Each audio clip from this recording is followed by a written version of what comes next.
नमस्कार, जनसारथी न्यूज़ में आपका स्वागत है। सियासी हलचल में हम बात करेंगे कांग्रेस के प्रत्याशी घोषित किए जाने के बाद नाराज दावेदारों की। कांग्रेस के ग्वालियर विधानसभा सीट से सुनील शर्मा को प्रत्याशी बनाए जाने से नाराज आधा दर्जन उम्मीदवारों ने संयुक्त मोर्चा बनाकर पार्टी से इस्तीफे की धमकी दे दी है। उनका साफ साफ कहना है कि अगर पार्टी ग्वालियर से सुनील शर्मा की जगह किसी अन्य को टिकट नहीं देती है तो वे कांग्रेस पार्टी के लिए काम नहीं करेंगे। ग्वालियर 15 विधानसभा सीट से सुनील शर्मा को प्रत्याशी बनाए जाने के बाद इस सीट से टिकट के दावेदार लामबंद हो गए हैं। इनमें क्षत्रिय समाज के दावेदार मुख्य रूप से शामिल हैं। टिकट की दावेदार मंजूलता राजेंद्र तोमर के निवास मधुबन बिल्डिंग पर इन दावेदारों ने पत्रकारों से चर्चा करते हुए कहा कि उन्होंने सुनील शर्मा को प्रत्याशी बनाए जाने के खिलाफ अपना विरोध जताते हुए कमलनाथ को पत्र लिखा है और प्रत्याशी बदलने की गुहार लगाई है। देखिए, कोई लामबंद नहीं है। काम मैंने अभी भी बताया, कांग्रेस पार्टी हमारे दिल और जहान में बसी हुई पार्टी है। ऐसा नहीं है कि हम कोई किसी प्रत्याशी के खिलाफ लामबंद है। मैं सिर्फ ये बताना चाहता हूँ कि जब हम इतने प्रत्याशी मैदान में थे, 6 से 7 अच्छे प्रत्याशी मैदान में थे जो चुनाव को लड़ सकते थे और चुनाव को जीत सकते थे, क्योंकि आज की जो रोज़मर्रा की समस्या है, महंगाई, बेरोज़गारी और इन सब चीज़ों के लिए अगर जो है सरकार में एक चुनिंदा विधायक नहीं पहुंच पाएगा, कांग्रेस की सरकार कैसे बनेगी, हमारे आदरणीय कमलनाथ जी मुख्यमंत्री कैसे बनेंगे।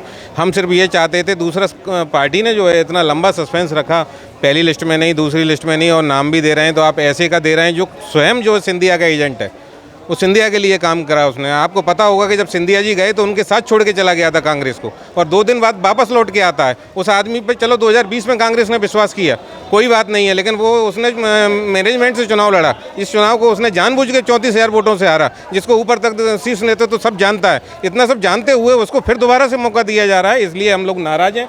ये पार्टी के साथ गद्दारी की जा रही है और पार्टी की हमारी माँ है। अगर ऐसा होगा तो हम ईंट से ईंट बजा देंगे और इस टिकट को नहीं होने देंगे। इससे पहले भी हम लोगों ने हमेशा पार्टी को इस बात से अवगत कराया है। पार्टी का शीर्ष नेतृत्व को समझना है कि उनको पार्टी से निकालना है, पार्टी में रखना है। मैं तो चाहता हूँ क्यों निकालें, पार्टी में रहें, हम लोगों के पीछे काम करें। देखिए, पहली बात तो आप एक बहुत अच्छे से जान लें कि पार्टी ही हमारी सब कुछ है और पार्टी के हम हैं सच्चे कार्यकर्ता। अब पार्टी में इतना बड़ा परिवार है कांग्रेस का, और प्रजातंत्र में सबको अपनी अपनी बात कहने का हक है। तो अगर खुल के कोई बात कहता है अपने घर में तो उसमें कोई बुराई वाली बात नहीं है। उद्देश्य सबका बड़ा साफ है कि पार्टी के हित में जो भी अच्छा हो, जो पार्टी की सीट निकाल पाए ग्वालियर 15 से, ऐसा हमारा मानना है कि पार्टी को उस पर सोचना चाहिए। ध्रुवीकरण की बात नहीं है। पहले भी बीजेपी कांग्रेस दोनों क्षत्रिय लड़े हैं, और क्योंकि ये क्षत्रिय सीट रही है शुरू से, तो हर दल से ही, चाहे बीजेपी हो चाहे कांग्रेस से, दोनों दल से क्षत्रिय पहले भी लड़ चुके हैं। कहाँ विरोध शुरू हुआ है?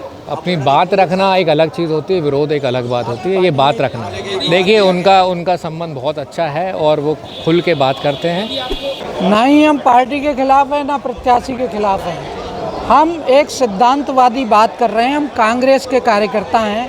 हम ये चाहते हैं कि कांग्रेस को यहाँ से सीट निकाल कर दें। नंबर 1, जिस प्रत्याशी को टिकट दिया गया है वो 33,000 वोटों से हारा हुआ है। ऐसी क्या मजबूरी है कि 33,000 वोटों से हारने वाले को टिकट दिया जाए? और भी कांग्रेस के कार्यकर्ता हैं, आप किसी को भी दे दो जो कांग्रेस का सच्चा सिपाही हो, ग्वालियर 15 से उसको विजयी करके भेजेंगे, ये आपसे वादा करते हैं। हमको पूरा विश्वास है कि हमारा हाईकमान इस बात को ज़रूर सुनेगा और सुन के एक उचित निर्णय लेगा और प्रत्याशी एक अच्छा प्रत्याशी यहाँ से देगा।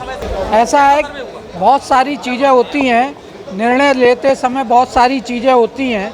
कभी कभी किसी प्रकार से कोई मजबूरी में भी निर्णय ले लिए जाते हैं, कभी किसी प्रकार से जानकारी के अभाव में भी निर्णय ले लिए जाते हैं, और जब ये वजह है तभी तो हमको ये करने की ज़रूरत पड़ी। अगर निर्णय सही होता तो हमको ये करने की ज़रूरत क्या थी? हम तो कांग्रेस का चाहते हैं, कांग्रेस का भला चाहते हैं, कांग्रेस के कार्यकर्ता हैं, तो हम अपनी बात कहने का हमको हक है। हम अपने नेता से अपनी बात कह रहे हैं, हमें हक है, हम अपनी बात कह रहे हैं उनसे। अगला स्टेप, हमें ये उम्मीद है कि 2 दिन के अंदर हमारे पार्टी के नेता इस पर निर्णय लेंगे, एक समुचित निर्णय लेंगे, और यदि वो नहीं लेंगे तो फिर हम सोचेंगे कि हमको क्या करना है। सियासी हलचल में फिलहाल इतना ही। नमस्कार।